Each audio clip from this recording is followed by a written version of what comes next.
মা, আপনার স্বামীর আত্মা যদি শান্তি পেতেই হয়, এই শ্রাদ্ধ যজ্ঞের মাঝখানে আপনাকে একটু কীর্তন করাতে হবে। কি বললেন? কীর্তন। কীর্তন? চন্দ্রশশী দেবী বলছে কীর্তনটা কি জিনিস? হোমায়েরা, কীর্তন খায় না কীর্তন গায়ে মাখে না কীর্তন শোনে? আমি তো কীর্তন শব্দটা কই এর আগে কোনোদিন শুনি না। তখন এই গৌর ভক্তগণ বলছেন, মা কীর্তন শোন না। কীর্তন মানে তো ভগবানের গান, ভগবানের গুণকথা। আপনি কীর্তন জানেন না? তার মানে আপনার শ্রাদ্ধ অনুষ্ঠানের মাঝখানে যদি একটু খোল করতাল বাজিয়ে একটুখানি যদি ভগবানের নাম গান না করান, আপনার স্বামীর আত্মা কোনোদিন শান্তি পেতে পারে না। ওই জন্য দেখবেন মায়েরা, আমাদের যেখানে যে কোনো বাড়ির শ্রাদ্ধ যজ্ঞে দেখবেন খোল করতাল বাজানো হয়, হরিনাম করা হয়, কিন্তু সেটাতে আমরা একটু গুরুত্ব কম দিয়ে থাকি, খাওয়া দাওয়াতে একটু বেশি গুরুত্ব দিয়ে থাকি। কিন্তু আপনাদের বলবো, শ্রাদ্ধ যজ্ঞের মাঝখানে একটু হরিনাম অমৃতটাকে বেশি গুরুত্ব দিয়ে করবেন, কারণ ওটার ভিত্তিতে যিনি চলে গেছেন স্বর্গলোকে, তার আত্মার সম্পূর্ণ শান্তিটা কিন্তু নামের দ্বারা তৈরি হয়। এগুলো একটু বেশি করে গুরুত্ব দেওয়ার দরকার। তা আজকে চন্দ্রশশী দেবী যখনই শুনলেন কথাটা, সঙ্গে সঙ্গে বলেন, বাবা যত টাকা লাগে লাগবে, এক্ষুনি কীর্তনের ব্যবস্থা করো। আমার স্বামীর আত্মা শান্তি পাবে না, এটা হতেই পারে না। কীর্তনের ব্যবস্থা করো, স্টেজ বানাও, কীর্তনিয়াকে ডাকো, কীর্তনের ব্যবস্থা করো, যত টাকা লাগবে আমি টাকা দিয়ে দেব। সঙ্গে সঙ্গে তাড়াহুড়ো করে কীর্তনিয়াকে ডাকা হলো, মঞ্চ সাজানো হলো, হাজার মানুষকে নিমন্ত্রণ দেওয়া হলো। ইতিমধ্যে কীর্তন শুরু হয়ে গেল। যেমন এই যে আমরা কীর্তন গাইছি, প্রথমে সম্প্রদায় এলো, তারপরে আমি কিছুক্ষণ পরে এলাম। তা আজকে শ্রাদ্ধের মাঝখানে হরিনাম হচ্ছে। এবার যিনি কীর্তনিয়া, তিনি কীর্তন মঞ্চে যাবার আগে মাকে প্রণাম করতে গেছেন। এবার মাকে প্রণাম করতে গিয়ে বলছেন, মা আপনি জমিদার গিন্নিমা? হ্যাঁ বাবা আমি জমিদার গিন্নিমা, এসো আমি তোমায় আশীর্বাদ করলাম। না না না মা, আপনি আমায় আশীর্বাদ করুন, কিন্তু একটা কথা বলি, আপনি এখানে বসে থাকবেন আর আমি ওইখানে কীর্তন গাইব, হাজার হাজার মানুষ কীর্তন শুনবে, আর আপনি এদিকে ঘুরে ফিরে লাফঝাপ করে বেড়াবেন, ওটা কিন্তু হবে না মা। আমি যতক্ষণ কীর্তন গাইব, আপনি আমার সামনে বসে মাথা নত করে মন দিয়ে, আপনি এক মন প্রাণ দিয়ে কীর্তনটা শ্রবণ করে যাবেন। আপনি কীর্তন শুনে যতটা প্রশান্তি লাভ করবেন, আপনি এইটুকু বুঝবেন আপনার স্বামীর আত্মা ঠিক ততটাই শান্তি পাবে। শ্রাদ্ধ যার হয়, তার সম্পর্কের প্রত্যেকটা মানুষকে কিন্তু কীর্তন শুনতে হয় শ্রাদ্ধের দিনে। কটা বাড়িতে হচ্ছে বলুন? খাওয়া দাওয়ার দিকেই ব্যতিব্যস্ত হয়ে থাকেন, কিন্তু শ্রাদ্ধ যার হবে, তার বাড়ির পরিবারের প্রত্যেক ভালোবাসার মানুষকে মন দিয়ে নামামৃতে ডুব দেওয়া হয়। যতটুকু নামামৃতে এখানে আপনারা ডুববেন, ওই ভালোবাসার সূত্রে সেইখান থেকে উনি শান্তি পাবেন আর আপনাদের উপরে আশীর্বাদ ছড়ে দেবেন। তাই আজকে চন্দ্রশশী দেবী বললেন, বাবা আমি কথা দিলাম, আমি জীবনে কোনো দিন কীর্তন শুনি না, কিন্তু আজকে আমি প্রতিশ্রুতিবদ্ধ হলাম, তুমি চলো আমি তোমার সঙ্গেই যাব, তোমার সামনে বসে আমি কীর্তন শুনব। এই বলে মায়েরা যতক্ষণ কীর্তনিয়া কীর্তন গাইলেন, যে চন্দ্রশশী দেবী জীবনে কীর্তন শব্দটার সঙ্গেই পরিচিত ছিল না, আজকে সেই মা জননী এক টানা বসে তিনি কীর্তন শুনলেন। আর যিনি কীর্তনিয়া, তিনি উদাত্ত কণ্ঠে ভগবানের চরণে আকুল হয়ে তিনি গান গাইছেন, তুমি তুমি আপনা হইতে হওয়া আপনার, যার কেহ নাই তুমি আছো তার, একই সবই মিছে কথা ভাবি সেবারতা, বড় বাজে দিন শরণে কেন বঞ্চিত হব চরণে, কেন বঞ্চিত হব চরণে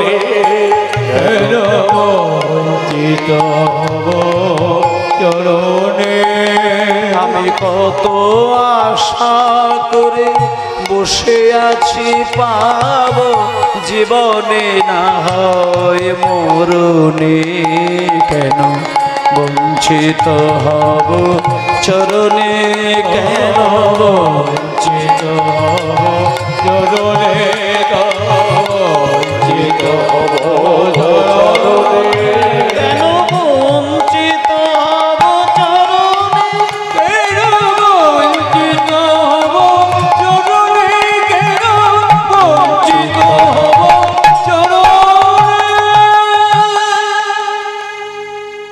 আস্তে কীর্তনিয়া যতক্ষণ কীর্তন গানটা করলেন চন্দ্রশশী দেবী ততক্ষণ কোনো কথা বলে না আর ঘাড় উঁচিয়ে তাকায়ও না। 3টে ঘন্টা হরিনাম হবার পরে যেমন এই যে হরিনাম হচ্ছে গানের শেষে আপনারা হুড়মুড়িয়ে ওঠেন আর কীর্তনিয়াকে প্রণাম করেন। আর প্রসঙ্গটা এলো বলে দিচ্ছি, আমি কীর্তন শেষ করে যখন চেষ্টা করব আপনারা কেউ প্রণাম করার জন্য আসবেন না।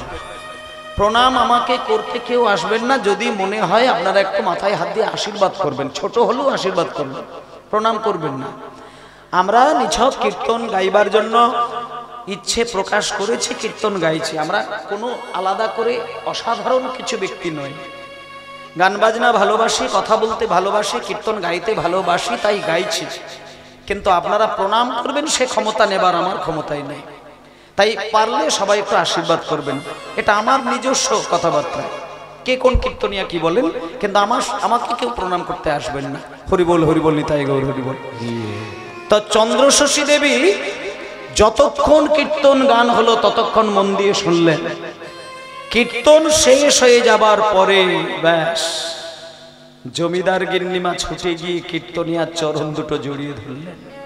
বাবা ঠাকুর, আচ্ছা তুমি যে কথাটা বললে ওটা কি ঠিক? কোন কথা মা? ওই যে তুমি একটা গানের মধ্যে বললে না যে যার কেহ নাই তুমি তো আছো তারা। আচ্ছা বাবা ঠাকুর, তুমি অনেকক্ষণ ধরে একটা কথা বলছিলে নিতাই গৌর নিতাই গৌর নিতাই গৌর। আচ্ছা নিতাই আর গৌর এরা কে গো? এরা কে? তুমি বললে এরাই নাকি ভগবান, এরা নাকি মনের ভক্তের মনের আশা পূর্ণ করে। এরা কে মা? নিতাই গৌরকে আপনি জানেন না? নিতাই গৌর যে কলিযুগের ভগবান। নিতাই গৌরকে ভালোবেসে ভক্ত যা চায় নিতাই গৌর ভক্তের সব আশা পূর্ণ করে দেয়, সব আশা পূর্ণ করে দেয়। যখনই বলেছে নিতাই গৌরকে যা চাইবে তাই দিয়ে দেবে, তখনই চন্দ্রশশী দেবী বলে উঠলেন, আচ্ছা বাবা তাহলে একটা কথা বলবো, আমি যদি ওদের কাছে হাত পেতে একটা জিনিস চাই ওরা আমাকে দেবে? আমি একটা জিনিস চাইবো, বেশি কিছু চাইবো না। তখন কীর্তনিয়া বললেন, আচ্ছা মা তোমার সব কথাটা ভালো লাগলো, এই কথাটা কিন্তু আমার পছন্দ হলো না। আমি শুনেছি তোমার বাবা জমিদার ছিলেন আর তোমার স্বামী জমিদার ছিলেন, তাহলে যার বাবা জমিদার স্বামী জমিদার তার অভাব কিসের থাকে ভগবানের কাছে হাত পেতে চাইবে? তখন চন্দ্রশশী দেবী বলছে, না বাবা না, তুমি ভুল করছো। আমি কেন বলছি তুমি আমার দিকটা একটু তাকিয়ে দেখো। আমি কিন্তু নারী জাতি, আমি একটা নারী, আমি একটা মেয়ে। আমি স্বামী সুখে ঘর করলাম, মনে মনে চিন্তা ছিল আমার একটা সন্তান হবে, আমাকে গলা জড়িয়ে ধরে মা বলে ডাকবে, আমার নারী জন্ম সার্থক হবে। কিন্তু স্বামী মারা গেলেন, আমাকে আর জীবনে কোনোদিন মা ডাক শুনতে হবে না, শোনা আমার হবে না। তাই বাবা আমি একটা শুধু কথা বলতে চাই, তুমি যে শুধু বললে যে নিতাই গৌরকে যা চাইবে নিতাই গৌর তাই দেবে, আমি শুধু ওদেরকে একটা কথা বলতে চাই, আমি যদি নিতাই গৌরকে হাত পেতে শুধু একটা জিনিস চাই যে ওদেরকে আমি ছেলে বলে সেবা দেব, ওরা কি আমাকে মা বলে ডাকবে? আমি শুধু এইটা চাই, মানে ওরা শুধু আমাকে মা বলুন একটা দিন, আর আমার কিচ্ছু দরকার নেই, আমার জীবন ধন্য হয়ে যাবে।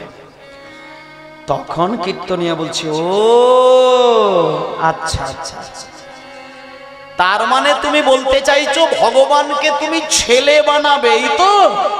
চিন্তা করতে হবে না, চিন্তা করতে হবে না। হোমা ভগবানকে তুমি যদি সন্তান জ্ঞানে সেবা দাও, আমি তোমাকে কথা দিয়ে যাচ্ছি নিতাই গৌর তোমাকে একদিন মা বলে ডাকবেই ডাকবে। তবে একটা কথা বলে দিই, গোপন কথা, তুমি সেটা কাউকে বলবে না। তুমি যে নিতাই গৌরকে ভালোবেসে ফেলেছো এটা কিন্তু রাজবাড়ির কাউকে যেন বলবে না, আর পাড়ার কাউকে বলবে না। কারণ এই পাড়া সমাজ ভালো চোখে তোমাকে দেখবে না মা। এতদিন তুমি কোনোদিন হরি হরি করনি, আর আজকে স্বামী মরে যাবার পরের দিন থেকেই যদি তুমি তুলসী মালা নিয়ে তিলক সেবা করে হরি হরি করো না মা, তোমাকে হতে পারে অনেক নোংরা কথা শুনতে হবে। কারণ একটা কথা বলি মা, অল্প বয়সে গলায় তুলসী মালা জপের মালা নিলে তার যেমন যন্ত্রণার শেষ নেই, আর অল্প বয়সে কোনো মা জননী যদি বিধবা হয় তারও যন্ত্রণার শেষ নেই। তাই মা, আমি তোমাকে একটা সহজ কথা বলে দিচ্ছি, তুমি কাউকে বলবে না। তুমি যে নিতাই গৌরকে ভালোবেসে ফেলেছো এটা কাউকে না জানিয়ে তোমার রাজবাড়ির মধ্যে ছোট্ট একটা ঘর বেছে নেবে, যে ঘরের দরজা জানালা বন্ধ করে দিয়ে কেউ যেন তোমাকে দেখতে না পায় আর কেউ যেন শুনতে না পায়। তুমি দরজা জানালা বন্ধ করে দিয়ে রাত দিন তুমি শুধু নিতাই গৌরের নাম করে যাও। তোমাকে বিগ্রহ আনার দরকার নেই, তোমাকে নিতাই গৌরের কোনো ছবি আনার দরকার নেই। তুমি শুধু তোমার মনের মধ্যে নিতাই গৌরকে ডেকে যাও, ভেতর থেকে ডাকতে ডাকতে ডাকতে ডাকতে ডাকতে ডাকতে যেদিন দেখবে তোমার হৃদয়টা দুলে যাবে, সেদিন তোমার দু চোখ দিয়ে দেখবে প্রেমের কান্না ঝরবে। আর যেদিন তোমার চোখ থেকে প্রেমের কান্না বর্ষণ হবে, সেদিন আমি তোমাকে কথা দিচ্ছি নিতাই গৌর তোমার হৃদয় মন্দিরে দেখা দিয়ে তোমাকে মা বলে ডাকবেই ডাকবে। যাও তুমি এবার নিতাই গৌরকে ডাকো। এই বলে মায়ের একটা কথা বলি, কীর্তনিয়া যেদিনকে কথা বললেন তার পরের দিন থেকে চন্দ্রশশী দেবী আর কিন্তু স্বামীর জন্য কিন্তু কাঁদে না। এতদিন স্বামীর জন্য ব্যাকুল হয়ে কেঁদেছিলেন, কিন্তু যেদিনকে নিতাই গৌরের সঙ্গে পরিচয় হলো সেদিন থেকে স্বামীর দুঃখে আর কাঁদেনি। এইবার রাত দিন দরজা বন্ধ করে দিয়ে, দরজা জানালা বন্ধ করে দিয়ে চন্দ্রশশী দেবী কি করছেন দেখুন। নিতাই আমার,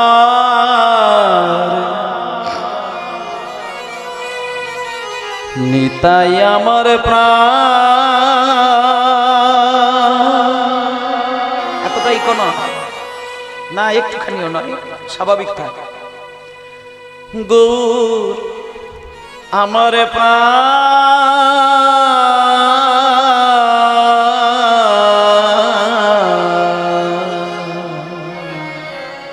দরজা জানালা বন্ধ করে দিয়ে জমিদারকে নেওয়া শুধু চোখ বন্ধ করে একটাই কথা, হাজার কথা বলতে চাইছে কিন্তু মুখে যেন তার কথা ফোটে না, শুধু একটাই কথা বেরিয়ে আসছে আর অবিরল অশ্রুধারা হয়েছে। নিতাই আমার প্রাণ, গৌর আমার প্রাণ,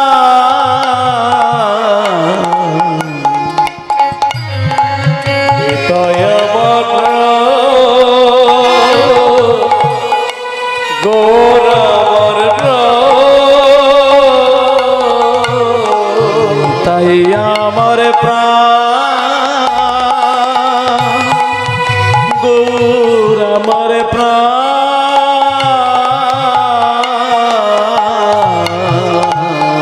নিতাই আমার প্রাণ,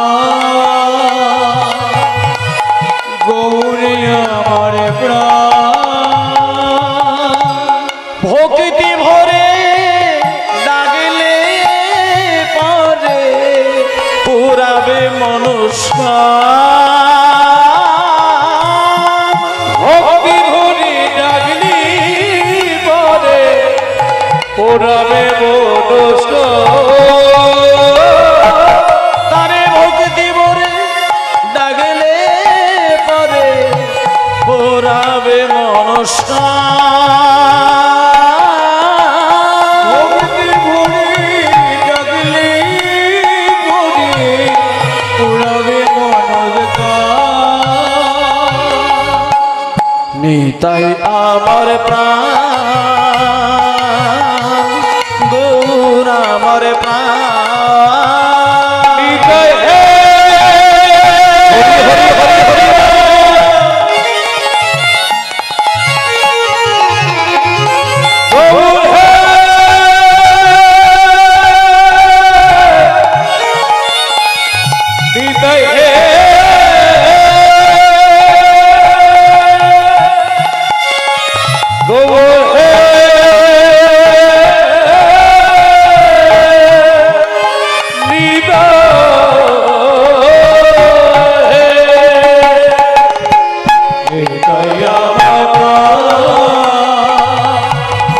আমার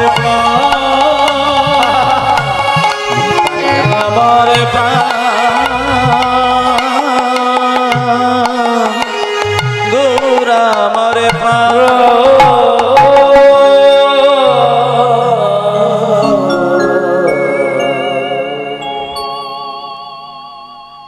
মানে শুধু নিতাই আমার প্রাণ গৌর আমার প্রাণ, নিতাই আমার প্রাণ গৌর আমার প্রাণ। দরজাটা বন্ধ করে দিয়েছে, ভেতর থেকে খিল লাগিয়ে দিয়েছে। নায়েব মশাই এসেছেন। নায়েব মশাই হচ্ছে জমিদারের একাধারে বলা যায় সব দায়ী দায়িত্বটা নায়েব মশাইয়ের উপরে থাকতো, কিন্তু জমিদার তো মারা গিয়েছেন। নায়েব মশাই এসে যখন দরজার বাইরে ধাক্কা দিচ্ছে, তখন নায়েব মশাই দরজার বাইরে থেকে শুনতে পাচ্ছে জমিদার গিন্নিমা ফুপিয়ে ফুপিয়ে কাঁদছেন। নায়েব মশাই মনে মনে চিন্তা করলো, জমিদার মশাই মারা গিয়েছে, তিনি তো আর বেঁচে আসবেন না। যে মানুষ মরে যায় তার জন্য কেঁদে কেঁদে যদি মাথা ঠুকে কেউ মরেও যায়, তার জন্য সে তো আর বেঁচে আসার কথা নয়। তাই জন্য নায়েব মশাই দরজাটা একটু ধাক্কা দিচ্ছেন, মাকে ডেকে কথা বলবেন বলে। জমিদার গিন্নিমাকে ডাকছেন, মা, ও মা, মা, মা জননী ঘরের ভেতরে আছেন? মা, কে? আমি নায়েব মশাই এসেছি মা, দরজাটা একটুখানি খুলুন, আপনার সঙ্গে দুটো কথা বলেই আমি চলে যাব, দরজাটা খুলুন। সঙ্গে সঙ্গে জমিদার গিন্নিমা চোখের জলটা তাড়াহুড়ো করে মুছে দরজাটা খুললেন। এ কি নায়েব মশাই, এত প্রভাতকালে আপনি আমার দরজার সামনে এসে আমার নাম ধরে ডাকছেন, কি হয়েছে বলুন? তখন নায়েব মশাই বলছেন, মা, আমি একটা কথা বলি আপনাকে, আপনি যদি জমিদার মশাইয়ের বিরহে কেঁদে কেঁদে আপনি মারা যান, তাহলে জমিদারিটা সামলাবে কে? যে মানুষটা মরে গিয়েছে সে তো আর বেঁচে ফেরত আসবে না। জমিদার মশাই মারা গিয়েছে, এই দুঃখটা শুধু আপনার নয় মা, এই দুঃখ আমারও, আমিও কিন্তু সহ্য করতে পারছি না। এত অল্প বয়সে উনি মারা গেলেন, আর আপনি ছোট্ট অল্প বয়সে বিধবা হলেন। ও মা, আপনি বরং একটা কাজ করুন, আপনাকে আমি দুটো কথা বলার জন্য এসেছি, আপনি কি শুনবেন? মা, জমিদার মশাই আমার হাত ধরে দুটো কথা বলেছিলেন যে এই দুটি কথা যেন আপনি না জানেন। আপনাকে দুটো কথা বলার আমার নিষেধ ছিল, আপনি সেই কথাগুলো শুনবেন? যেহেতু আজকে আপনার স্বামী মারা গিয়েছে, তাই আমি আপনাকে দুটো কথা ভাবছি না বলে পারছি না, তাই আপনি যদি শোনেন তাহলে আমি দুটো কথা বলবো। আস্তে মায়ের আস্তে। সঙ্গে সঙ্গে চন্দ্রশশী দেবী বলছেন, হ্যালো নায়েব মশাই, আমার স্বামী দেবতা আমাকে না জানিয়ে তো কোনো কাজ কোনোদিন করেনি, আর আমি আমার স্বামী দেবতার সব কথা জানি, আমার এমন কোনো কথা নেই যে আমি সেটা জানি না। তখন নায়েব মশাই বলছে, না, দুটো ঘটনা কিন্তু আপনি জানেন না মা। ঠিক আছে, আপনি বলুন। শুনুন মা, আমাদের জমিদার মশাই এই নদিয়া জেলার কৃষ্ণনগরের আশেপাশের বহু জমির মালিক, কিন্তু আপনি জানেন না আমাদের জমিদার মশাই বীরভূম জেলা সিউড়ির কাছে তারাপীঠের প্রায় কাছাকাছি একটা কয়েক বছর আগে গ্রাম কিনেছিলেন, যে গ্রামটির নাম হচ্ছে কর্দা গ্রাম। এটা এক নম্বর কথা। সঙ্গে সঙ্গে জমিদার গিন্নিমা বলছে, সে কি, আমার স্বামী বীরভূমে গ্রাম কিনেছেন? হ্যাঁ। কই, আমি তো জানি না। এটা শুধু কথা নয় মা, বীরভূম জেলায় গ্রাম কিনেছেন এটা তো আপনি অবশ্যই জানেন না, কিন্তু সেই সঙ্গে আরো একটা গোপন কথা আছে।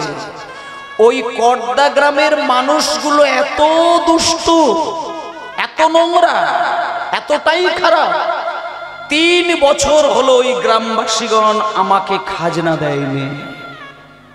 এবার আপনি চিন্তা করবেন বলে জমিদার মশাই বলেছিলেন যে এই কথাটা যেন মা জননী না জানেন। তা মা, একটা কথা বলবো, আপনি তো হাতের শাঁখা আর শীতের সিঁদুর সবই তো হারিয়ে ফেললেন। আপনি বরং একটা কাজ করুন, জমিদারেরা যদি খাজনা না দেয় তাহলে জমিদারি রক্ষা পাবে কি করে? তাই আপনি বরং একটা কাজ করুন, আপনি যে অল্প বয়সে বিধবা হলেন, এই বিধবা বেশটা ধারণ করে আপনি আমার সাথে পালকিতে করে বরং চলুন, একটু কর্দা গ্রামে যাই, কর্দার গ্রামে দেখে আর সবাইকে জিজ্ঞেস করে বলবো যে কেন খাজনা দেয়নি। আর আপনার এই রূপটা দেখে আশা করি বিরহ আসবে, সবার একটা মনে দুঃখ আসবে, তাতে করে আমার মনে হয় খাজনাটা দিয়ে দেবে। সঙ্গে সঙ্গে জমিদার গিন্নিমা বলছেন, নায়েব মশাই, কর্দা গ্রামের মানুষগুলো 3 বছর খাজনা দেয়নি, কই আমাকে তো এর আগে জানাননি।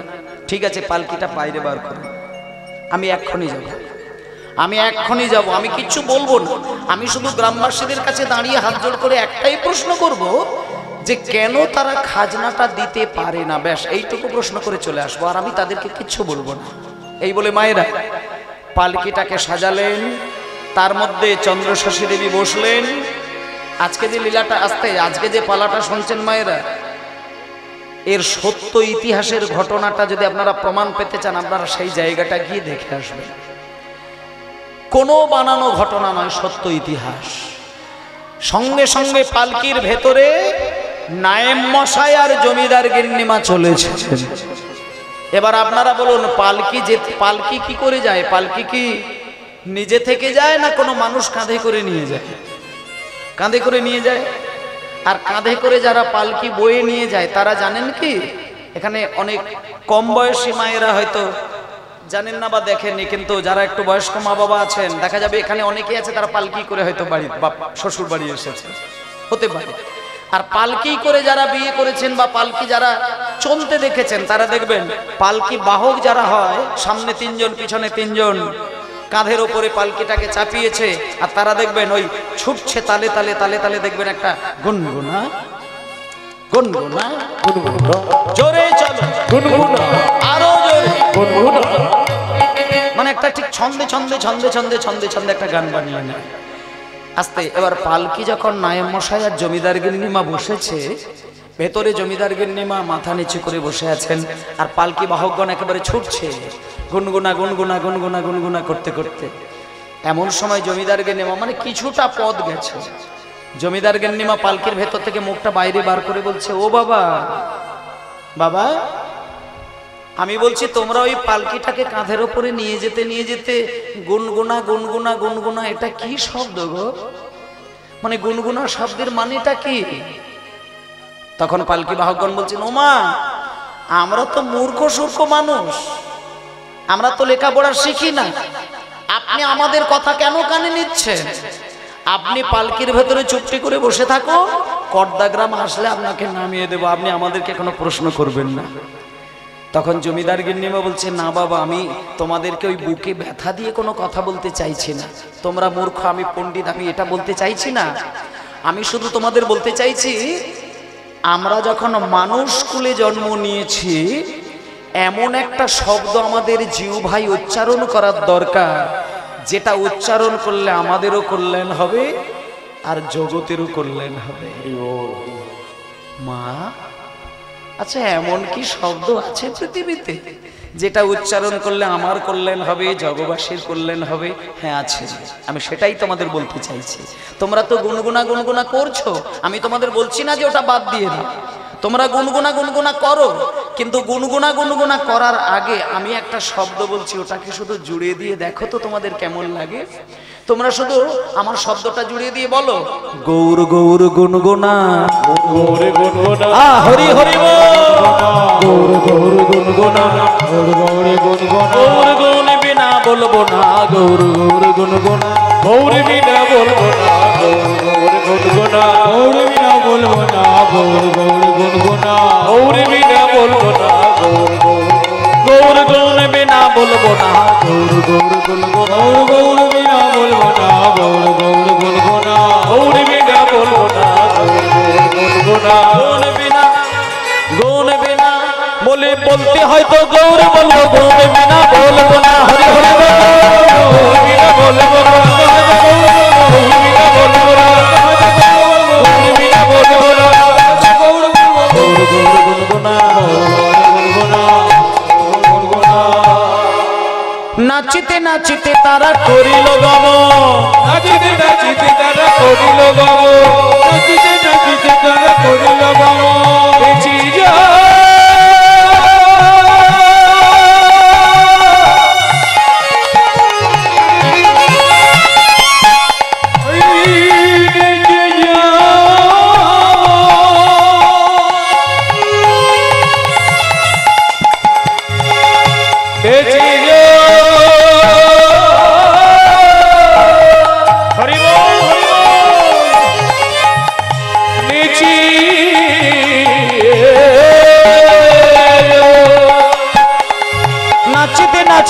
তারা করিল গমন নাচিতে নাচিতে তারা করিল গমন নাচিতে নাচিতে তারা করিল গমন আর বীরভূম জেলায় আসে দিল দর্শন বীরভূম জেলায় আসে দিল দর্শন বীরভূম জেলায় আসে দিল দর্শন আসিয়া দাঁড়ালো আসিয়া দাঁড়ালো আসিয়া দাঁড়ালো আসিয়া দাঁড়ালো বীরভূম জেলার মাঝে আসিয়া দাঁড়ালো বীরভূম জেলায় আসিয়া দাঁড়ালো ওই বীরভূম জেলার মাঝে আসিয়া দাঁড়ালো বীরভূম জেলার মাঝে আসিয়া দাঁড়ালো বীরভূম জেলার মাঝে দৌড় দৌড় গাইতে গাইতে বীরভূম জেলার মাঝে